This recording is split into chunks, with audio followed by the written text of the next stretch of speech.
Hi friend, today I'm going to show you my one simple, easy to remember blueprint that I use to make endless variations of different butter bowls. Using this one butter bowl master recipe is going to give you dishes that are delicious, health boosting and really filling too. Now if you've not heard of a butter bowl before, I can understand it sounds a little bit weird. Well, what is it? It tends to be a plant-based meal that's served in a sort of bowl or a high-rimmed plate, and it usually consists of a bed of some kind of grains with various small amounts of different other elements, different other foods arranged on top in a reasonably sort of artful way. Now, if they are done right, like I'm going to show you with this blueprint, they can be so delicious, really easy and super versatile, okay? You can use them for meal prep, for quick lunches, even for sort of special date night dinners. Let's dive right in.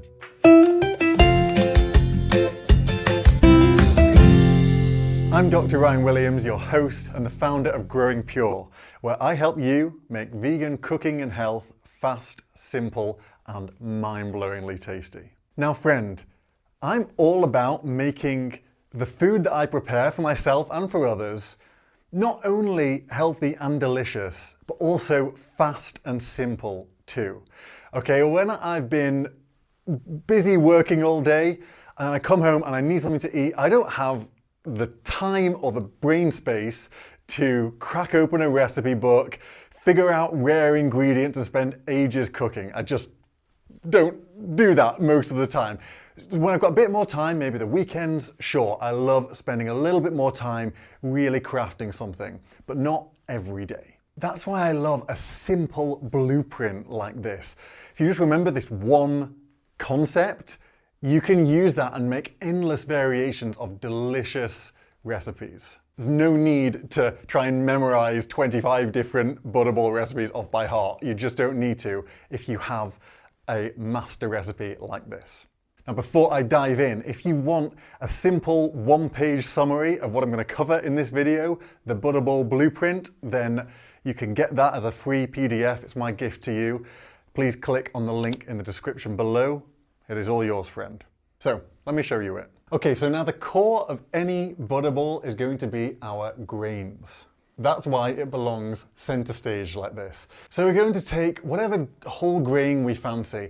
I like rice, quinoa, spelt, barley, rye, sorghum, millet. Literally choose whichever one you want, they'll all work. The grains here are going to provide sustenance and a good starchy kind of center to our meal. But they're not going to provide loads of taste on their own, which is why we have other elements. And there are 4 further elements that I think really help with a butterball. Now you don't have to stick to these exactly. This is very kind of loose, you can interpret it however you want, but I think this is a good jumping off point to give you ideas when you're going around the supermarket and you're like, oh, I need to get ingredients, I don't know what to cook, oh, I've not looked up a recipe. If you just remember this, it's really easy, okay? So we've got our 4 elements. First one is something raw. Very often there are sort of cold elements to a butterball. So your raw thing can be really whatever you want. I think fruits work well, vegetables that don't need to be cooked. So you might want to use some leafy greens, some radishes, anything like that would be great. Whatever fruit you want will work really nicely, and the fruit will give a nice sweet taste too. The next element is something either pickled or fermented.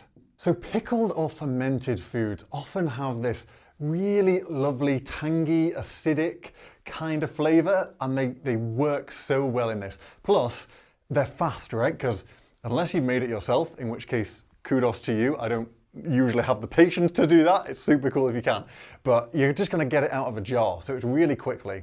So here I'd be thinking of things like olives, pickled red cabbage, sauerkraut, pickled beets, anything of that sort of nature. Next up, we're going to want some kind of cooked element. Now, that's pretty broad, and I'm leaving it that way on purpose. We probably want something in it that's cooked, and it will generally be a vegetable of some kind.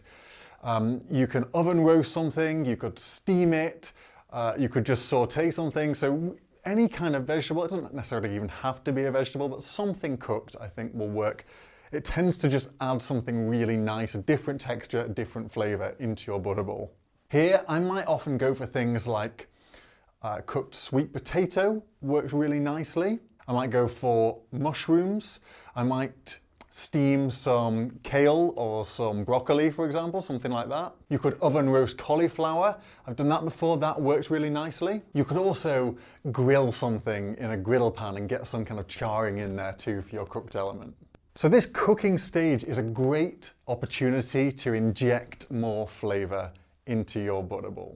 The final core element, and I kind of hesitate to use this terminology, but it's going to be some kind of plant protein.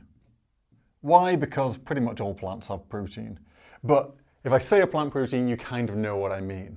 So here we'd be thinking of things like beans, chickpeas, lentils very often, but it could also be edamame beans, soy, it could be tofu, it could be tempeh. You could even use something like nuts or seeds, or you might want to get some hummus, something like that, or some kind of refried beans, that kind of thing for a more creamy, liquidy kind of version here. So the plant protein, often that's also going to be cooked, but you could literally just kind of get some black beans straight out of a can, for example, if you wanted to. Now I think you'll get a really nice butterball just with this, but I think there's one element that really ties it all together.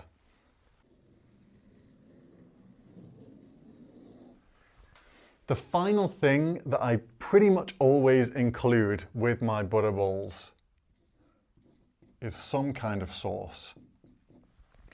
A sauce just gives that lovely creamy, nice texture in your mouth so it's not all too kind of dry. And you've got a lot of options for what kind of sauce you use. I think if you wanted something sweet, you could use maybe some date molasses or pomegranate molasses for that little bit of tanginess. You could use like a barbecue sauce, really whatever kind of sauce you like. I tend very often to use one of my bulletproof sauces. So I have done a video showing you how to make my bulletproof sauce formula. It'll be linked up here and in the description below. And this is the formula, kind of like this is a formula, but this is a formula I use all the time to quickly throw together dressings, sauces, marinades, dips, all that kind of stuff. But if you're in a rush, use a store-bought sauce, that's fine too. And so this is the blueprint. This is really all you need. If you can remember this, you're going to have all the elements to make a stellar butterball from whatever you choose for these different elements. So perhaps this might make a little bit more sense if I go through one or two examples for you. My grain, I'm just going to do some brown rice. My raw element, I'm just going to do some radishes, some chopped radishes. For my pickled or fermented element, well, perhaps I'd go with some pickled red cabbage. I love the taste of red cabbage. It's got tang, it's got crunch, it's great. For my cooked element, perhaps I'd go with some grilled asparagus. That works really, really nicely. So we get a little bit of charring, it's delicious. And then for my plant protein, I mean, this is showing the versatility. I would go, perhaps you could have some tofu with some mushrooms. I'd oven roast these, and you could do them in a bit of a marinade. So you could make a little, throw together a marinade with, say, tahini, vinegar, something sweet, agave syrup, and maybe a little bit of soy sauce for some saltiness. That would be a great marinade. They would roast really nicely and you'd get great flavour there. And then lastly, I might go with one of my bulletproof sauces. Let's say a cashew and mint sauce. It's really luscious, really creamy. Okay, what about another? Let's say some rye grain. Rye is great. It takes a little while to cook, but it's delicious, it's nutty, it's got a great bite to it. For my kind of pickled element, let's try some olives, just from a jar. They're not always pickled, but they kind of have that flavour to them. For my raw element, I'm gonna say, let's go for some avocado. Avocado works really well as the raw element in butter bowls, just as a general rule. But I might not stop there. Let's say also some pak choy, or you might call it bok choy, it's the same thing. Maybe chop that up, that works well as a raw element as well. My cooked element, sweet potato. You can just cook this very simply. Maybe I'd steam it, or I might even just microwave it, to be perfectly honest, because that's so fast, so easy. So microwave sweet potato. And then my plant protein, I would say some hummus. There's a lovely creaminess to hummus as well, which is fantastic. And then for the sauce, there are so many things that would work. I think with this kind of flavor profile, with the olives and the avocado and pak choy and hummus, I think tahini, lemon, and basil. Fresh basil is out of this world. That's probably, something like that would be the sauce that I'd go for. So there we have it, 2 wonderful examples of butter bowls that you could dream up and then just go ahead and make with this blueprint.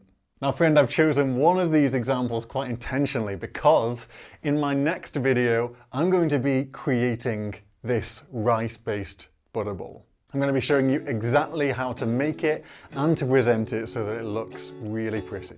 This is going to be the blueprint in action so that you can see how you'd actually use this in a real kitchen. And don't forget, as a free bonus for you, click the link in the description below and you will get my 1-page PDF summary of the butter bowl blueprint that you can print out and use in your own kitchen. I really hope this has been helpful for you because this idea has really helped me when I've been in the kitchen and wanting to throw together a quick, easy, delicious butter bowl. I wanted to thank you so much for watching and I will see you in the next video.